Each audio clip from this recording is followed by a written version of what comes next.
조인섭 변호사의 상담소.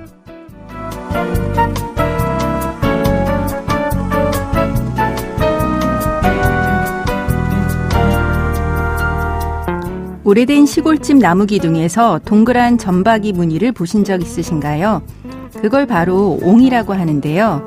나뭇가지가 꺾이거나 떨어져 나가면서 생긴 흉터라고 할 수 있죠.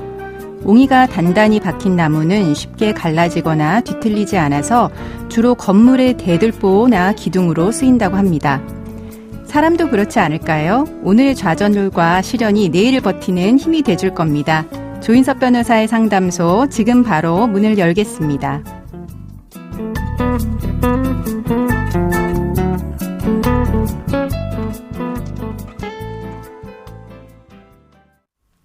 당신을 위한 로하우스 조담소 이경아 변호사와 함께합니다. 안녕하세요. 안녕하세요. 법무법인 신세계로의 이경아 변호사입니다. 자, 오늘은 어떤 사연이 기다리고 있을까요? 들어보시죠.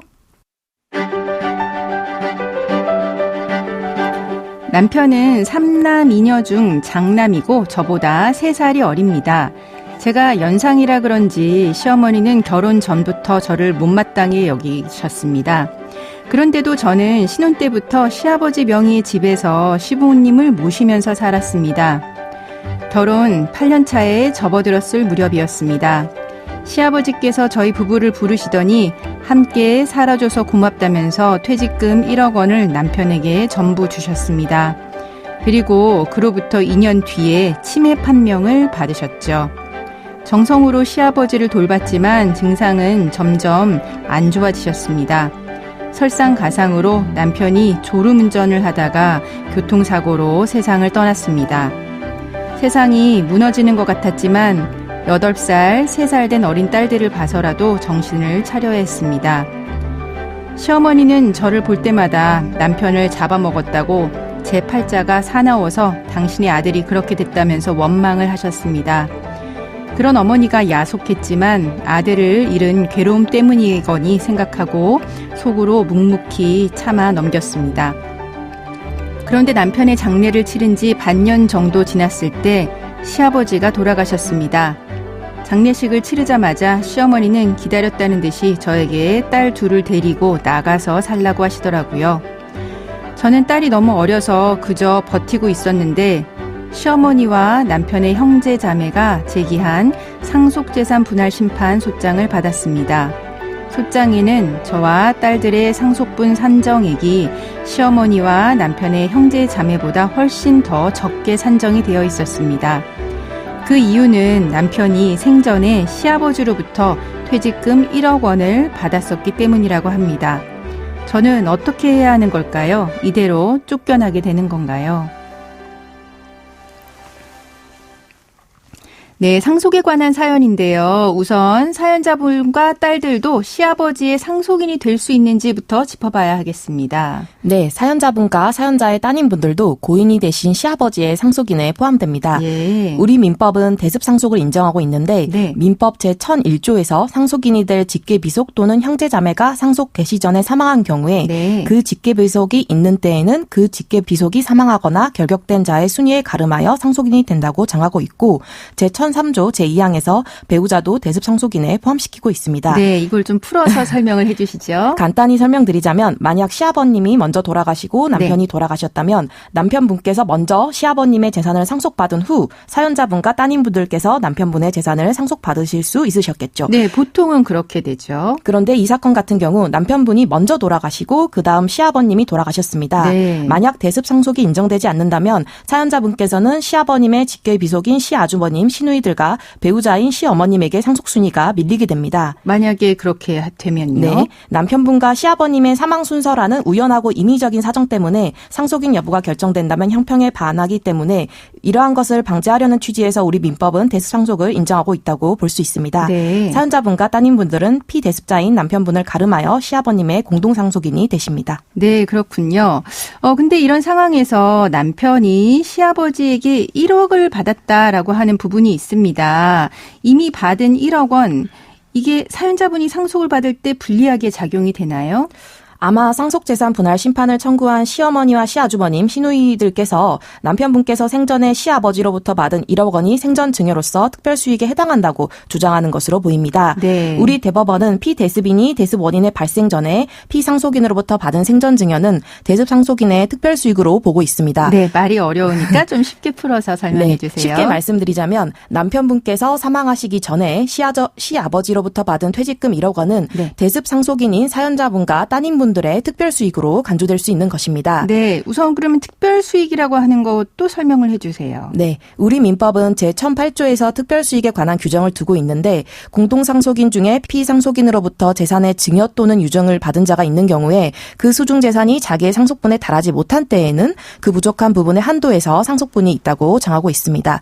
네. 즉 피상속인이 생전에 상속인에게 재산을 미리 증여한 경우 이러한 수익은 상속분을 미리 받은 것으로 취급하여 상속분 산정에서 참작해야 한다는 취지입니다. 네, 그러니까 쉽게 말씀을 드리자면 이제 망인이 남긴 상속재산뿐만 아니라 그 망인이 생전에 이제 다른 상속인한테 준 재산까지 포함해서 상속재산을 산정할 때 다 포함이 돼야 된다는 거죠. 네, 그런데 대법원은 이러한 특별수익을 판단하는 기준에 대해서 생전 증여가 특별수익에 해당하는지는 피상속인의 생전의 자산, 수입, 생활 수준, 가정 상황 등을 참작하고 공동상속인들의 사이의 형평을 고려하여 당의 생전 증여가 장차 상속인으로 될 자에게 돌아갈 상속재산 중에 그의 몫의 일부를 미리 주는 것이라고 볼 수 있는지에 의하여 결정하여야 한다고 보고 있고 피상속인이 한 생전 증여에 상속인의 특별한 부양 내지 기여에 대한 대가의 의미가 포함되어 있는 경우 생전 증여를 특별수익에서 제외할 수 있다고 판시한 바 있습니다. 네, 확실히 판결문은 좀 어렵죠? 이것도 이 사안에 맞춰서 좀 쉽게 설명을 해 주세요. 따라서 시아버님이 남편에게 주신 퇴직금 1억 원이 남편분께서 10년이라는 세월 동안 시아버님을 한 집에 모시고 살면서 특별히 부양한 것에 대한 대가의 의미가 포함되어 있다라고 판단된다면 퇴직금 1억 원은 특별수익에서 제외될 수 있습니다. 네, 그러니까 원래는 이제 시아버지로부터 받은 돈 1억 원도 다 포함해서 상속재산 이제 분할할 때 이제 산정이 돼야 되는데 다만 이렇게 받은 1억 원 자체가 한 집에서 모시고 산 것에 대한 기여도로 인정이 된다라고 하면 이 1억을 제외한 나머지 상속재산만 분할이 될 수 있다라고 하는 거죠. 네, 그러면은 사연자분은 오랜 기간 시부모님을 모셨고 또 치매인 시아버지를 돌봤는데 이런 부분 상속받을 때 유리하게 참작될 수 있지 않을까요? 네, 유리하게 참작될 수 있습니다. 우리 민법은 제1008조에 의해서 상속재산에 대한 기여분 규정을 두고 있는데요. 기여분은 공동상속인이 피상속인을 특별히 부양하거나 피상속인의 재산 유지 또는 증가에 특별히 기여한 경우 상속분을 가산해주는 제도입니다. 대법원은 성년인 자가 부양 의무의 존부나 그 순위에 구애됨이 없이 스스로 장기간 그 부모와 동거하면서 생계 유지의 수준을 넘는 부양자 자신과 같은 생활 수준을 유지하는 부양을 한 경우에는 부양의 시기, 방법 및 정도의 면에서 각기 특별한 부양이 되므로 그 부모의 상속재산에 대해 기여분을 인정함이 상당하다라고 판시하였습니다.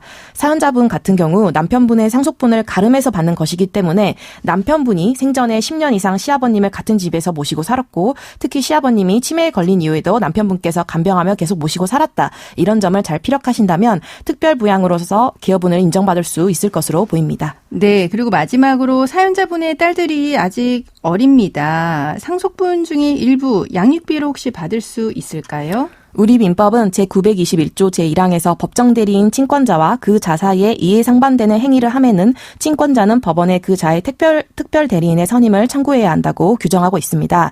그리고 대법원은 상속재산에 대해 그 소유의 범위를 정하는 내용의 공동상속재산 분할 협의는 그 행위의 객관적 성질상 상속인 상호 간의 이해 대립이 생길 우려가 있는 민법 제912조에서 방금 전에 말씀드린 그 이에 상반되는 행위에 해당하므로 공동상속인인 친권자와 미성년인 수인의 자 사이에 상속재산 분할 협의를 하게 되는 경우에는 미성년자 각자마다 특별대리인을 선임하여 그각 특별대리인이 각 미성년자인 자를 대리해 상속재산 분할 협의를 해야 하고 만약 친권자가 수인의 미성년자의 법정 대리인으로서 상속재산 분할 협의를 한 것이라면 이는 민법 제921조에 위반된 것으로서 이러한 대리행위에 의해 성립된 상속재산 분할 협의는 적법한 추인이 없는 한 무효라고 보고 있습니다. 네, 그래서 상속분 중의 일부를 양육비로 받기는 좀 쉽지 않다는 이야기로 들립니다. 그럼 지금까지 상담 내용을 정리해 보자면 사연자분은 대습상속을 통해서 시아버지의 상속인이 될 수 있습니다. 남편이 시아버지로부터 받은 퇴직금 1억 원은 특별수익으로 간주될 수는 있지만 부양 부당의 대가로 받은 것으로 한다면 특별수익에서 제외될 수 있고요. 또 장기간의 시아버지를 모시고 산 것에 대해서는 기여분으로 인정받을 수 있는 주장 한번 해보시기를 권해드립니다. 지금까지 이경아 변호사와 함께했습니다. 네, 이경아 변호사였습니다. 조인섭 변호사의 상담소는 유튜브를 통해서 다시 듣기 하실 수 있습니다. 궁금한 점이나 건의할 사항이 있으면 댓글을 달아주세요.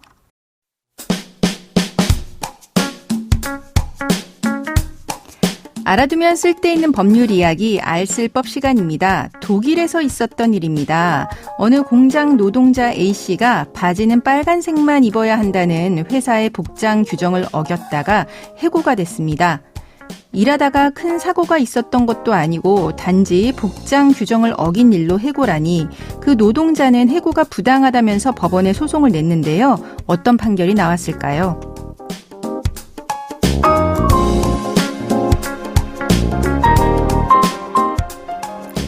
독일의 공장 노동자 A씨는 톱과 그릴을 이용해서 절단하고 조립하는 일을 맡았고 무릎을 꿇고 작업하기도 했습니다.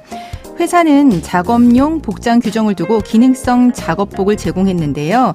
여기에는 빨간색 보호 바지도 포함되어 있었습니다. 그런데 A씨는 두 차례의 경고를 받고도 계속 빨간색이 아닌 검은색 바지를 입은 채 출근했습니다.